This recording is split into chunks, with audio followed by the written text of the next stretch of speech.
What's up everyone, my name is Garrett. I'm a full-time 7-figure Amazon seller. And in today's video, I wanna talk to those sellers out there who are kind of stuck in the area between $10,000 to $20,000 per month. Maybe you've been selling for a year, 2 years, or maybe you're just getting started in the business, but you're kind of hit like a pitfall and it seems like you can't break through that wall of the $10,000, $15,000, $20,000 monthly mark in revenue.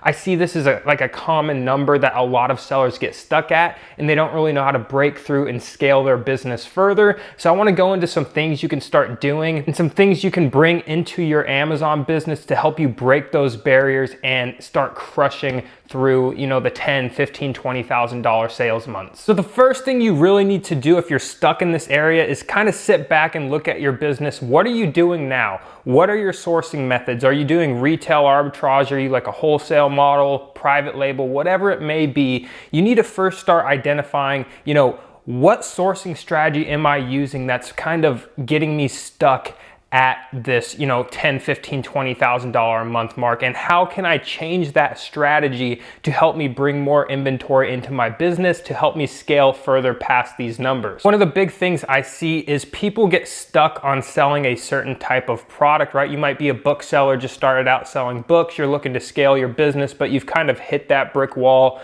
of going out, finding books, library sales, Goodwills.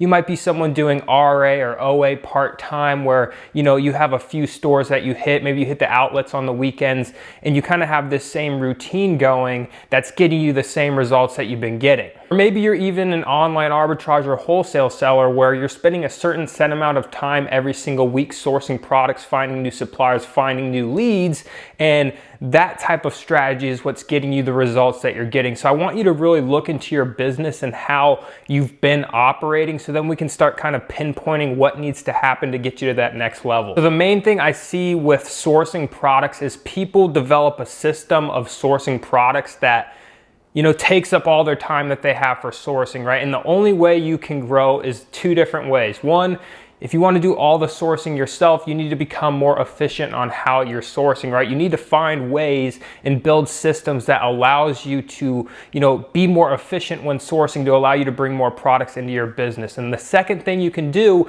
is start saying, hey, I've hit this $20,000 per month mark. This is about how capped out I am. I'm at a full-time job, I'm doing this part-time. You might consider, hey, is it time to go full-time doing this? Free up all that time you have spent at your job to source more products. Or you can say, hey, I want to keep this secure job, but I still want to scale this business. So I need to hire a sourcer. I need to hire a VA. I need to hire someone and delegate my time over to someone else to help me bring in more products to the business. So those are two different ways, sourcing-wise, that you need to start looking at, hey, how can I be more efficient when sourcing products? Because at the end of the day, this is a physical products business. The more products you have in your inventory that are high quality, great selling products, the more revenue you're gonna bring in to your business. So the first thing is finding more efficient ways and developing in a more efficient system when sourcing products. Again, this could apply to anything as low as booksellers, RA, OA, wholesale, and even private label, right? You might hire a VA to help you do private label product research and development and stuff like that. The second thing you need to look at to help you break through that barrier is what type of standards do you have set in your business when sourcing products, right? Are you kind of just buying a ton of different type of items? Some might be really low in ranking, some might be very high in ranking. You might have inventory that's stale. All that type of different stuff is going to affect how you're able to scale your business. Now, for example, myself, I have certain set criteria that I have to meet in order to purchase a product, right? I know these are the type of products I want to bring into my business that's going to help me grow and sustain the sales numbers that I have. You need to start looking at your business the same way, saying, I can't just be buying all this stuff, a 500,000 rank, even though it's a 300% ROI. If you want to start scaling your business, you need to look at, hey, I need to develop a system and a criteria when purchasing products, and I need to stick to it, right? There's exceptions to the word every now and then, but most of the successful sellers I have, minimum standards that they're willing to purchase with sales rank, profit margin, ROI. And the reason I see a lot more successful sellers have this and why it's kind of more uncommon is because the larger you want to scale this business, you actually have to treat it like a business, right? And every business business you see out there, whether it's a FedEx, a Walmart, all these huge companies have SOPs, standard operating procedures, right? You need to start developing some of those standard operating procedures in your own Amazon business. Even though you're a small business, you still have to have set standard operating procedures inside your business. And that's what allows you to really delegate tasks or develop systems around those SOPs in order to actually grow your business. So start looking at, hey, what does my inventory look like over the past 12 months? What type of inventory has done well for me? Do an inventory overview, see what type of products do well, see what didn't do well, start making a checklist, take notes on this stuff and start studying what type of inventory in the past sold well for you, so you can start developing that system around your buying process to make it more efficient, to make sure you're bringing products into your business that are going to sell quickly, move efficiently, and bring in the profits that you're looking for so you can keep growing and scaling. Now, the third thing I see kind of a lot of new sellers, they don't really bring on into their business early enough is repricing. There's a lot of sellers I know, there's still even some sellers I've met that are a year or two in that have not went out and acquired a repricer to bring into their Amazon business. And repricing on Amazon is absolutely crucial. If you have an inventory of 50 plus items or even 10 plus items and you don't have a repricer that's working for you every single hour, you're just not going to get a lot of sales. That's the bottom line. Every competitive Amazon seller in the marketplace is using a repricer, and you have to have that competitive edge over your competition, or at least be on the same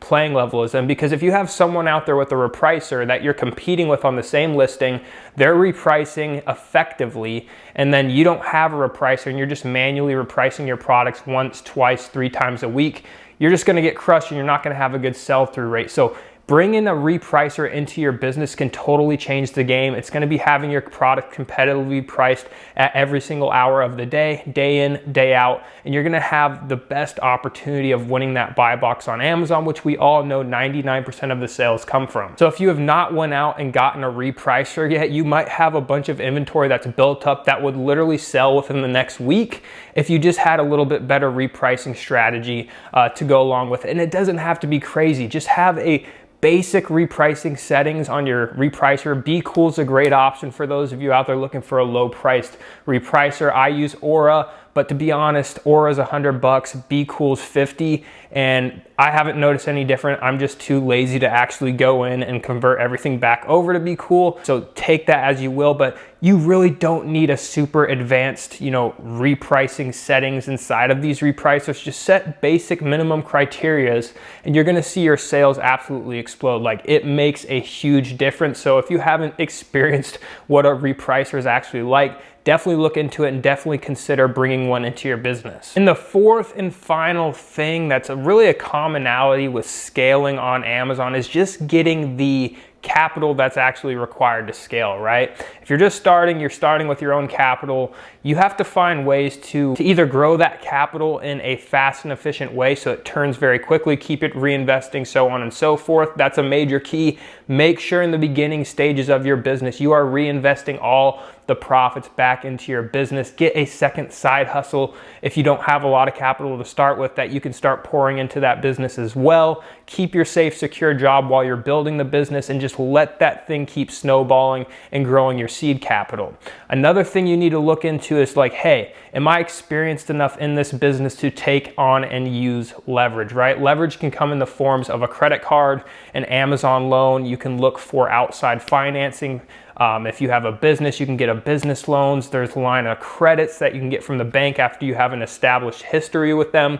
There's a lot of different ways, once you can prove that you have a business that's making money, that you can go out and leverage those results to get different kind of loans, lines of credits, like I was saying. There's tons of different opportunities to go out there and get money for your Amazon business, right? You might even have, some people are lucky enough to have that rich uncle or something that could loan you money at a certain interest rate. Or maybe you take on a partner in your business, which I'm not the biggest fan of, but it works for some people.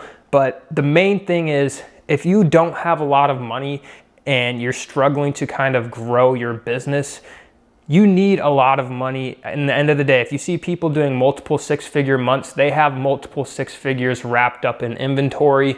in buy costs just to produce those numbers. So don't get it twisted. I like sharing the honest truth with you guys on this channel. You need a lot of money to put up those big numbers. So if you're someone who's, at that $5, $10, $15, $20,000 a month mark, something like a simple credit card could be of great use to you. The Plum card's great. It's got that longer pay period where you can pay it off in a longer period of time.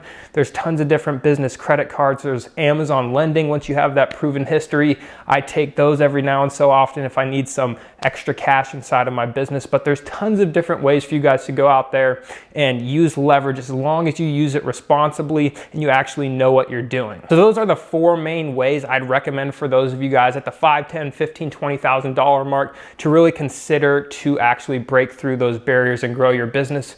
I mean, it's not rocket science, guys. If you're already getting the results that you've been getting, if you're doing $20,000 a month, you just need to figure out and develop a system to help you do more of what you're already doing, right? Because what you're doing is working, right? If what you were doing wasn't working, you wouldn't be having $20,000 sales months, right? So all you need to figure out is how to put systems, processes in place inside of your business to help you do more of what you're already doing. But that's going to wrap it up for this one, guys.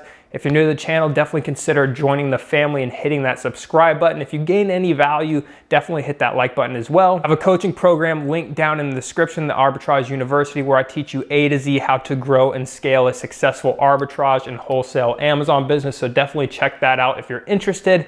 But that is going to wrap it up for this one, guys, and I'll see you on the next video.